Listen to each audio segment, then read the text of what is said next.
물에 녹아서 수소이온을 내놓는 물질을 산이라고 합니다. 예를 들어 묽은 염산과 묽은 황산을 볼게요. 물에 녹여보면 이렇게 덩어리째 있는 것이 아니라 이온화가 되는데요. 양이온과 음이온이 나눠지는데요. 묽은 염산 HCl 같은 경우는 수소이온인 H+와 염화이온인 Cl-로 나뉘죠.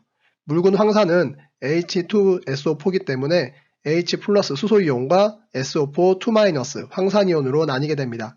이때 산 수용액은 언제나 전기적으로 중성인데요. 전기적으로 중성이란 말은 양이온의 전하량과 음이온의 전하량이 똑같다는 거죠. 묽은 염산 같은 경우는 수소이온이 1개일 때 염화이온도 1개, 개수비가 1대1로 똑같기 때문에 총 전하량이 0이 되기 때문에 중성이고요. 묽은 황산 같은 경우는 수소이온이 2개인 대신에 황산이온이 1개일 때 2-의 전기적 전하량을 갖죠.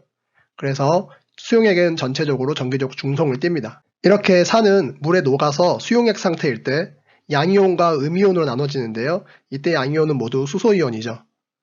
염산, 황산, 질산, 아세트산, 탄산 이렇게 다양한 물질들이 있는데요. 공통적으로 이런 산들은 이온화되면서 수소이온인 양이온과 음이온으로 나뉘는 거죠. HCl, 염산 같은 경우는 수소이온과 염화이온으로, 황산은 2개의 수소이온이 나올 때 1개의 황산이온이 나오죠. 질산은 물에 녹아서 수용액일 때 H+와 NO3- 질산이온이 나오고요. 아세트산은 CH3CO- 아세트산이온과 수소이온이 나오죠. 탄산은 CO3 2-가 하나 나올 때 수소이온이 2개가 나오죠. 이래서 산 수용액은 항상 정기적으로 중성을 띠게 되고 공통적으로 수소이온을 내놓는 겁니다. 그런데 주의할 사항은 수소를 가진 물질들이 모두 산은 아니에요. 물에 녹아서 수소 이온이 나와야 돼요. 즉 이온화가 되어야 되는 거죠.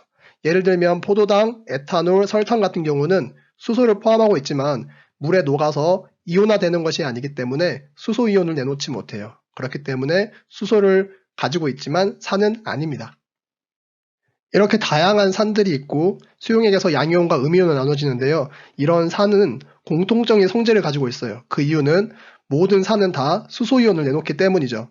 그런데 이 산마다 또 차이점도 있는데요. 이 성질이 차이가 나는 이유는 음이온이 다르기 때문이죠. 그래서 오늘은 산의 공통적인 성질들을 먼저 정리해 볼 건데요. 산성이란 산의 공통적인 성질을 말하는 겁니다. 그럼 산성이 어떤지 알아보도록 할게요. 먼저 산성물질은 모두 신맛이 납니다. 예를 들면 신맛 나는 과일도 산성물질이 포함되어 있고 식초, 탄산음료, 김치, 유산균 음료, 해열제, 진통제들 모두 신맛이 나겠죠. 그리고 산은 물에 녹아서 수용액 상태일 때 모두 전류를 흐르는데요. 만약 건전지와 전구를 연결하면 전구에 불이 들어오겠죠. 그 이유는 전기를 흘려줄 수 있는 물질이 있기 때문인데요. 바로 양이온과 음이온으로 나눠지기 때문이죠. 이렇게 수용액 상태에서 전류를 흘러주는 물질을 전해질이라고 합니다. 그러니까 산은 전해질입니다. 또 산은 대부분의 금속과 만나서 반응하는데요. 이때 반응하면서 수소기체를 발생시킵니다. 마그네슘, 알루미늄, 아연, 철, 니켈과 같은 대부분의 금속과 반응하는데요. 묽은 염산을 마그네슘과 반응시켜 볼게요. 그러면 마그네슘은 녹아 들어가면서 오히려 수소기체가 발생하는데요. 이때 수소기체인지 어떻게 아냐면 이 기체를 모아가지고 불꽃에 가까이 해봅니다. 그러면 불에 잘 타는 성질, 즉 가연성이 있는 수소기체가 펑 소리를 내면서 폭발합니다.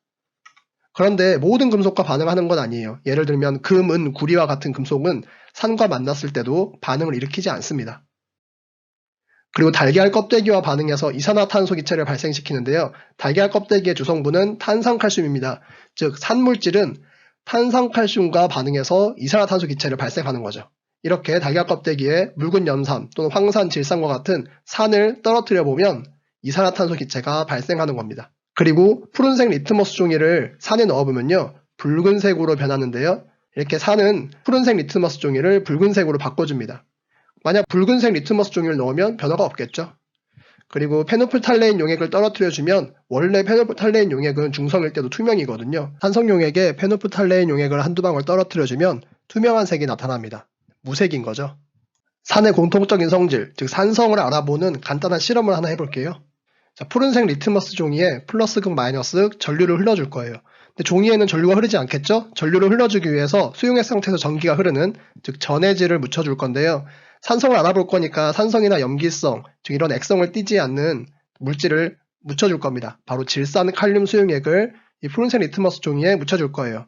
그러면 질산칼륨은 산성도 아니고 염기성도 아니고 전해질 역할만 해주기 때문에 리트머스 종이의 색깔이 변하지는 않겠죠.